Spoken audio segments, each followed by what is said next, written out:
Bethesda fans have had enough. This is the end for Bethesda. Bethesda absolutely has no future. They cannot make a single good game. In the last decade, they have made absolutely nothing of value. Honestly, in the last decade, when is the last time they even made a patch that didn't completely break or ruin the game that they patched even more? Exactly. They keep on doing this. It's at the point where Bethesda's biggest defenders are literally saying, you know what, I can't take this anymore. I'm gonna say bad things about Bethesda. I don't even care about the early access. At this point, everyone knows that Elder Scrolls 6 is already dead.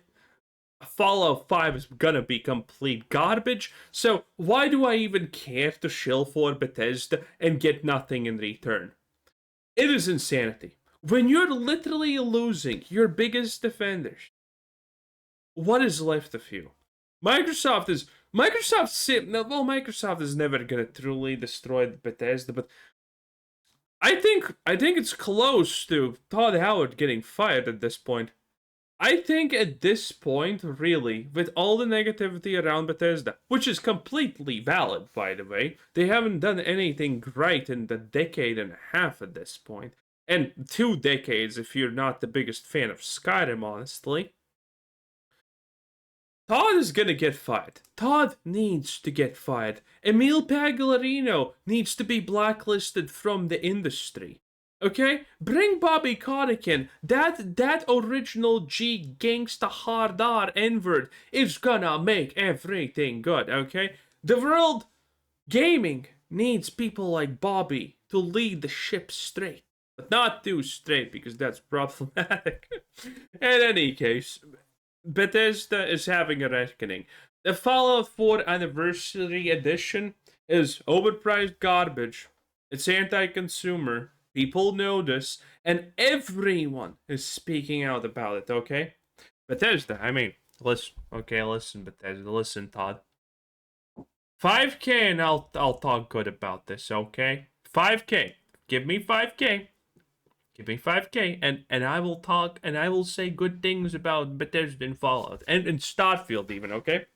Not that expensive in the grand scheme of things. You have burned money probably, well, you probably are burning more than that in a week on chai mocha lattes for your diverse group of developers. So, you know, not a big thing in the grand scheme of things, is it?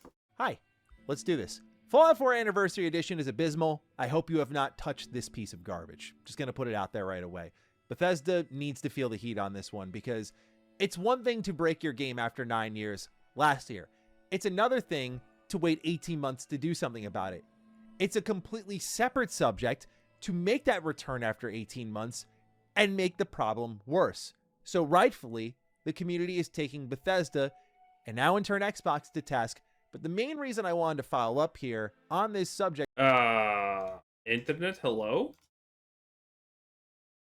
was simply because there were things that I was not aware of when I made my already Yeah, my internet just died for a moment. scathing review. I have no idea why my internet does this when I'm downstairs.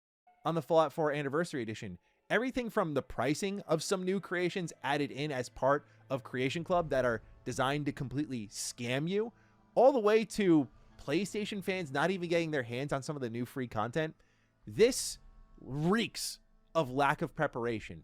And I just have to ask, When was the last time Bethesda prepared and did something properly? Never, exactly. And you know what's never exactly ever? Liking the video and subscribing right now. It takes less than a second, so do it. Nothing to lose. And maybe hype it up if you're on a mobile device.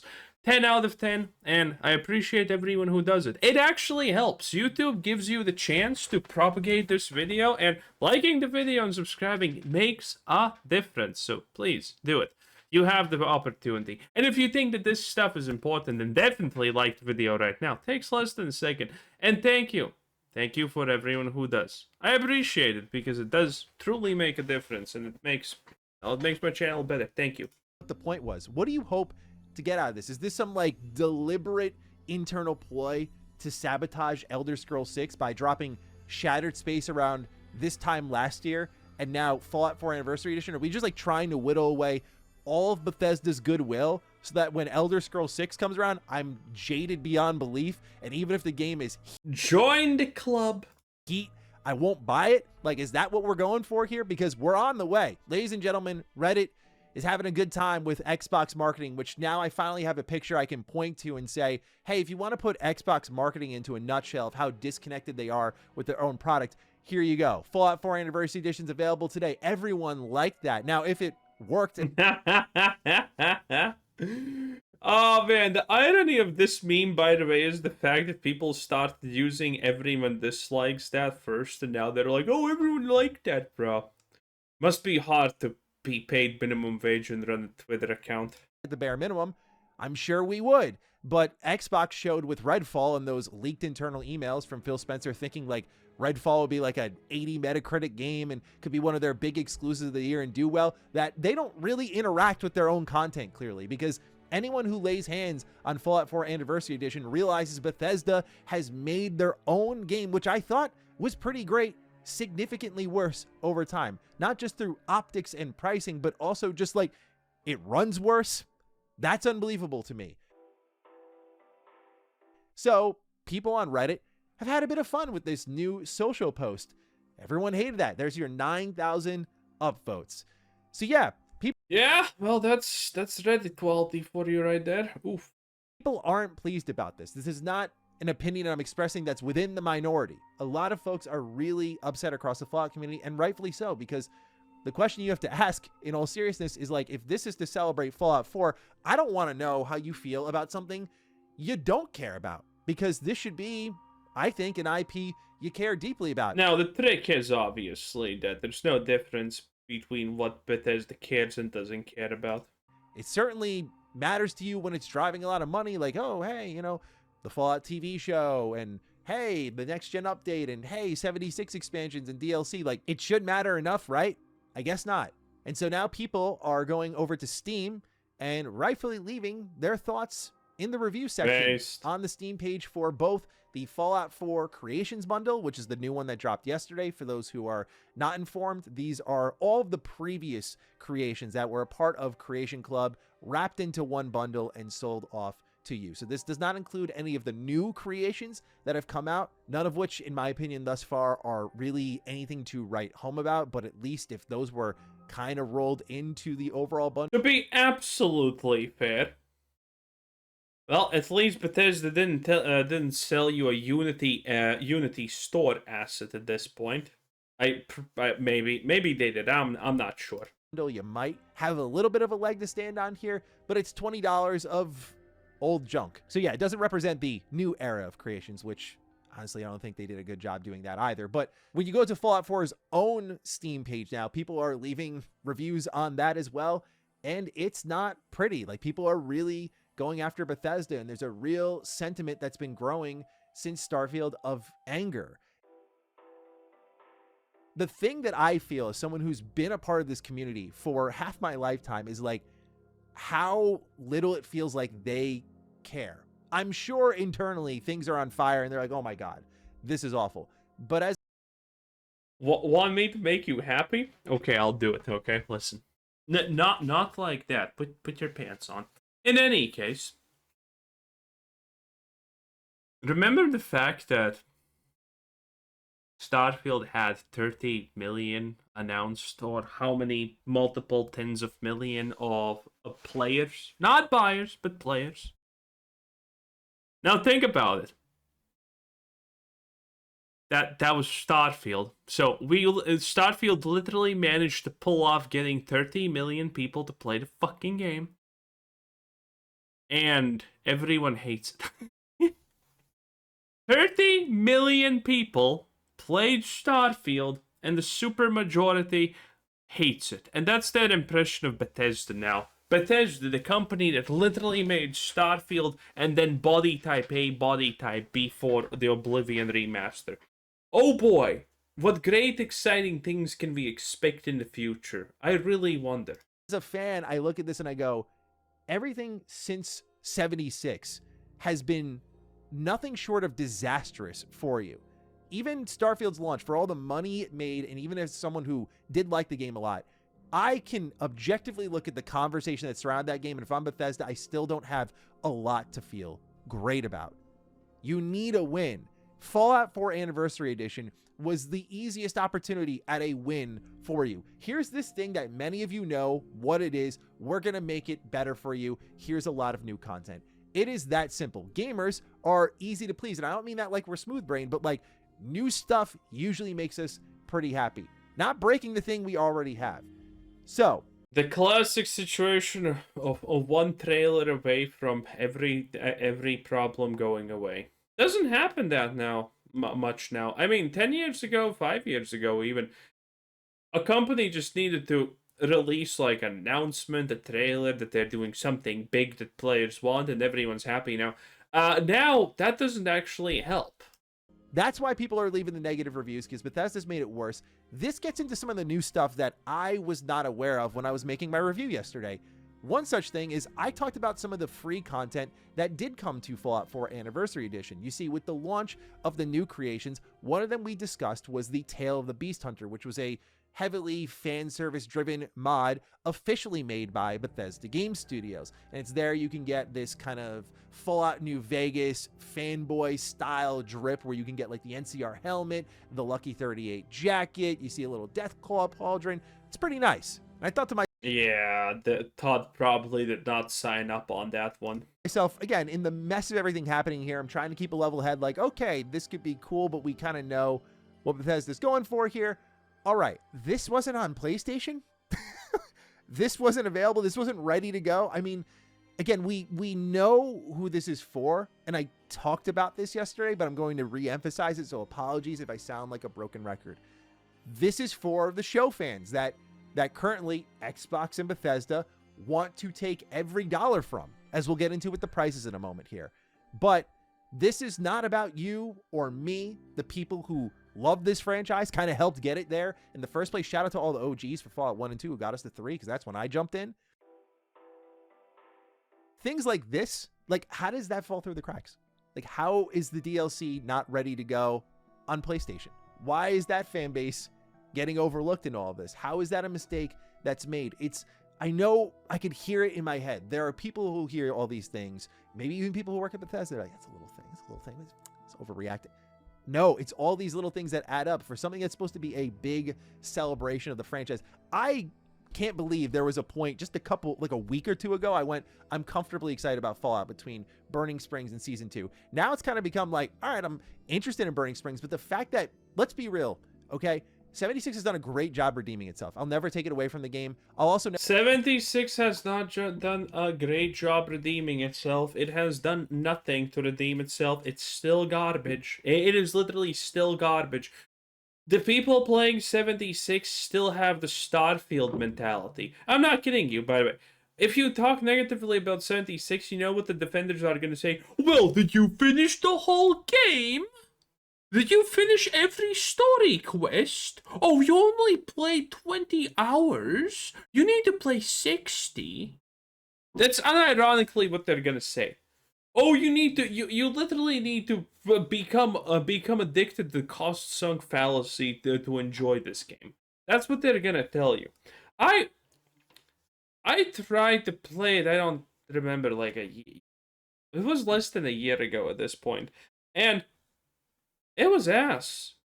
It was completely unplayable. The gunplay is bad. You can't aim. The foliage is bad. The enemies are stupid. Like, the Scorch still literally use ranged weapons and then walk behind you, and that's kind of how it is. It's dumb. It's still an absolute disaster on every single level. It is bad. Do not believe these people saying, oh, 76 is good again. Or not again, but it's good now. It's not. It's outdated garbage that looks like even more garbage nowadays. Everything about it feels bad. Nothing about it is good. Just give up. Ever be like that stay-at-home 76 fan. I'll dive into things like Burning Springs and then leave. That's just the type of player I am. But 76 should not be the center of the great content that Fallout is doing in the gaming sphere. It started as a single player franchise. It's known as that. It's most celebrated as that. It's best as that. Like, the idea that a live product might be the best running thing right now for Fallout in gaming, because Bethesda is now neutered Fallout 4 so much on PC that I almost have been radicalized enough where I might just cope install 76 to be like, you know what? I wanted to play Fallout. I wanted to play something new with Fallout. I kind of like, is this an elaborate play to get me in there? That's where my head goes. But like, the fact that this is where we're at now is insane to me. That this prominent single player franchise has its best running thing in TV and live service. Good for this, but you know, as a fan, not crazy about that. So again, DLC missing for PlayStation fans. Then people start to break down the prices and discuss those on Reddit. How about this one? An official creation that's been put up for $8, right? So it's 600 credits, but to get that, actually, you really have to spend like $10, but this is for a perk overhaul. Base. These are the prices we're talking about here. Again, I respect the idea of letting it be a free market, but no doubt there's a free counterpart for this in general. In the mod section of the game, there's a free counterpart for this online on Nexus. Like, you can find all sorts of great mods, but again, for those who are newer, casual, we know what happens here. You go in and you spend and you spend and you spend. Yep. There's a reason Bethesda is turning their games into platforms. There's a reason they went back and took 2011's Skyrim and added creations to it, albeit they did a much better job with that, which I applauded them for. No. Wait, creations don't even work for Skyrim properly. Skyrim's creations, then they don't load, then they don't work, then they bug. It's insane. Again, Bethesda is so bad at their job. Bethesda is so talentless that there is one positive thing that I can say about 76. And that is, well, at least the microtransaction shop has always been working. You can't say that any longer. Bethesda is so inept now that the Skyrim creation thing doesn't work. It still has bugs where people can't buy, people can't use, it doesn't load, it doesn't this, it doesn't that. And the same thing for everything else. Bethesda is so bad as a company nowadays that it literally can't run a microtransaction shop properly because they can't. At least 76 managed that. Okay, the game was offline, but when 76 launched, the game was offline, but at least you still could spend some money in the item shop. But not anymore. Fallout 4, Starfield. This is about money. But they, as in even some of the creators, I try to defend the modders, but this type of stuff's indefensible. They do not care, whomever it may be, about what it looks like. Which is like, hey, money bags. And they just shake me dry for it. It's terrible, dude. There's no way someone should be paying $8 for a perk overhaul. Especially when Cyberpunk, with Phantom Liberty, by the way, gave us a overhauled leveling up system. Alongside a ton of other updates for free that had nothing. And before the Starfield is gonna have its Cyberpunk Redemption story any day now, comments start flooding in because there's still people hoping and coping that Starfield's gonna. that Starfield is gonna have its Cyberpunk Redemption arc. Thing to do with Phantom Liberty. That's how you do it, right? That's how you celebrate your comeback. That's a great example of that. Think of how Cyberpunk started. Terrible, broken. Fallout 4 didn't even start in that position, at least in my experience. Okay? I thought it was totally fine. Bad creative decisions here and there? Sure. But Fallout 4, I think, started in a better spot. To get 10 years down the road and be a company that actively supports their games, this should have been a big moment. And I get Bethesda was clear about what would be here, but when you see what they were quietly sliding in under the surface, that's where the real anger starts. Then there's the other thing that really bugged me. I was watching Juicehead's video on it. I'll have it linked down below. Check it out. He showed how they've now broken how mod install space works. So when you actually start to install these mods, you need more space than it's actually being communicated to you. So you'll see on screen here, for example, that he has 1.24 gigabytes of free space on Xbox, and the download is 880 megabytes. But if he went to install that, which he shows in his video, it doesn't work. This is something Bethesda Based. has teased will be expanded. They did mention this in their Steam write-up leading into the launch of Fallout 4 Anniversary Edition. But even things like this, like currently existing things that worked a specific way on Xbox, no longer work that way. And the problem with all of these things being broken is when Bethesda decides to fix this, I don't know, in another 18 months, we get to do this all over again. What more are you going to undo? What more are you going to break? What are you possibly going to fix in that mess? And with that, of course, mods have to be updated. So things like Fallout 4 Script Extender already got updated. That's enabled other mods to get their updates going. Like, kudos to the modders. They've been like right on it, which is awesome. There was a time back then you had to wait a lot longer than that. But, you know, for a community-led effort, it's been really great to see. But the work doesn't stop. Yeah, a community is slightly, just slightly different than a multi-billion-dollar company that had gotten bought by a multi-trillion-dollar company. Okay? We're literally passed beyond the leave my multi-billion-dollar company alone. We're now at the point of leave my oh wait, wrong. Oh my god, well, it happens. Leave my trillion-dollar company alone. Yeah, it is what it is. From billions to trillions and nothing changes. You know what? It's not that war always stays the same. It's that Bethesda's garbage and it always stays garbage. I cannot wait until Bethesda just fades into oblivion. Todd Howard, I want you to get fired. Like, there is no way Microsoft is not thinking about firing Todd Howard at this point. There is no way. There is no way they are not thinking about it. They have to be. In any case, that was Mr. Matty Plays 10 out of 10. Bye!